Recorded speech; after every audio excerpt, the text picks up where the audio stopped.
देखिए, हमारे यहाँ शास्त्रों में भी कहा गया है और सहज जीवन में भी कहा गया, किसी भी चीज का अति किसी का भला नहीं करता। खाना खाते समय डाइनिंग टेबल पर कोई इलेक्ट्रॉनिक गैजेट नहीं होगा, मतलब नहीं होगा। नो गैजेट जोन, कि भाई ये कमरे में कोई गैजेट की एंट्री नहीं, हम बैठेंगे, बातें करेंगे, गप्पे मारेंगे। देखिए, हमारे यहाँ शास्त्रों में भी कहा गया है और सहज जीवन में भी कहा गया, किसी भी चीज का अति किसी का भला नहीं करता है। हर चीज उसका एक मानदंड होना चाहिए, उसके आधार पर होता है। अगर मान लीजिए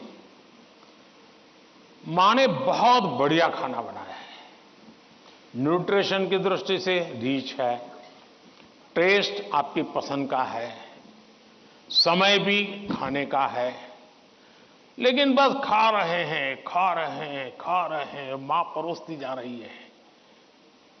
क्या ये संभव है? क्या संभव है? क्या कभी कभी तो आप मां को कहो, नहीं मां बस बहुत हो गया, अब नहीं खा सकता हूं, करते हो कि नहीं करते हो?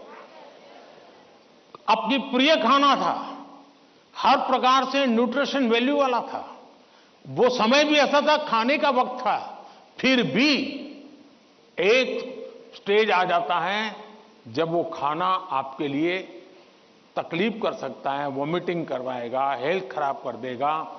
आपका कितना ही प्रिय खाना, आपको रुकना पड़ेगा। रुकना पड़ता कि नहीं रुकना पड़ता? वैसे ही मोबाइल के ऊपर कितना ही प्रिय चीजें, कितनी ही चीजें आती हो, लेकिन कुछ तो समय तय करना पड़ेगा। अगर आप, मैंने देखा है आजकल बहुत से लोगों को जब भी देखो लगे पड़े हैं। आपने देखा होगा, मेरे हाथ में कभी, बहुत रेयर केस में कभी मोबाइल फोन मेरे हाथ में होता है, क्योंकि मुझे मालूम है कि मेरे समय का मुझे सर्वाधिक उपयोग क्या करना है।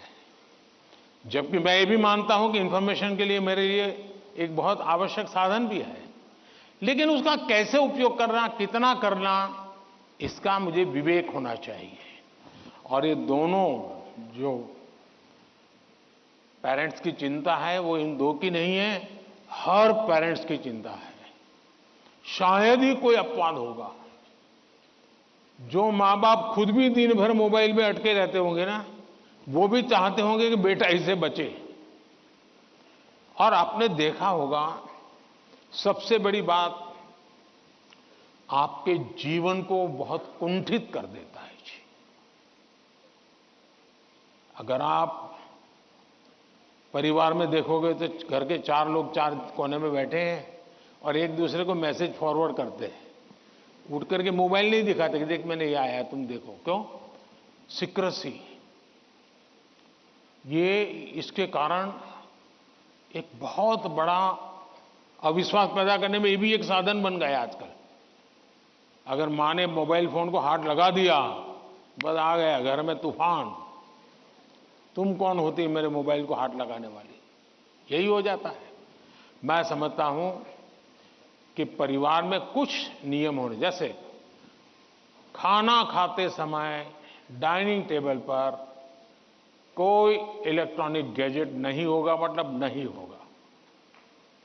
सब लोग खाना खाते समय गप्पे मारेंगे, बातें करेंगे, खाना खाएंगे।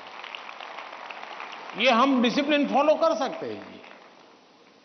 घर के अंदर, मैंने पहले भी कहा है या दोबारा कहता हूं, नो गैजेट जोन, कि भाई ये कमरे में कोई गैजेट की एंट्री नहीं, हम बैठेंगे, बातें करेंगे, गप्पे मारेंगे।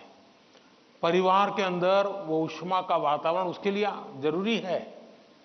तीसरा, हमारे खुद के लिए भी अब टेक्नोलॉजी से हम बच नहीं सकते हैं। टेक्नोलॉजी को बोझ नहीं मानना चाहिए, टेक्नोलॉजी से दूर भागना नहीं चाहिए, लेकिन उसका सही उपयोग सीखना उतना ही अनिवार्य है। अगर आप टेक्नोलॉजी से परिचित हैं, आपके माता पिता को पूरा नॉलेज नहीं है। सबसे पहला आपका काम है, आज मोबाइल पर क्या क्या अवेलेबल है उनसे चर्चा कीजिए, उनको एजुकेट कीजिए और उनको विश्वास में लीजिए कि देखिए मैथ्स में मुझे ये चीज़ें यहाँ मिलती हैं, केमिस्ट्री में मुझे ये मिलती हैं, हिस्ट्री में ये मिलती हैं और मैं इसको देखता हूँ, आप भी देखिए। तो वो भी थोड़ी रुचि लेंगे, वरना क्या होगा, हर बार उनको लगता होगा कि मोबाइल मतलब ये दोस्तों के साथ चिपका हुआ है, मोबाइल मतलब रील देख रहा है। अगर उसको पता चले कि भाई इसमें ये पार्ट है, इसका मतलब ये नहीं कि माँ बाप को मूर्ख बनाने के लिए बढ़िया चीज दिखा दे और फिर दूसरा करे, ऐसा नहीं हो सकता है। हमने पूरे परिवार में पता होना चाहिए क्या चल रहा है। हमारे मोबाइल फोन का लॉक करने का जो नंबर होता है वो परिवार के सबको अगर पता हो तो क्या नुकसान होगा। परिवार के हर सदस्य को हर एक मोबाइल का अगर इतनी ट्रांसपेरेंसी आ जाए, आप काफी बुराइयों से बच जाएंगे, काफी बुराइयों से बच जाएंगे।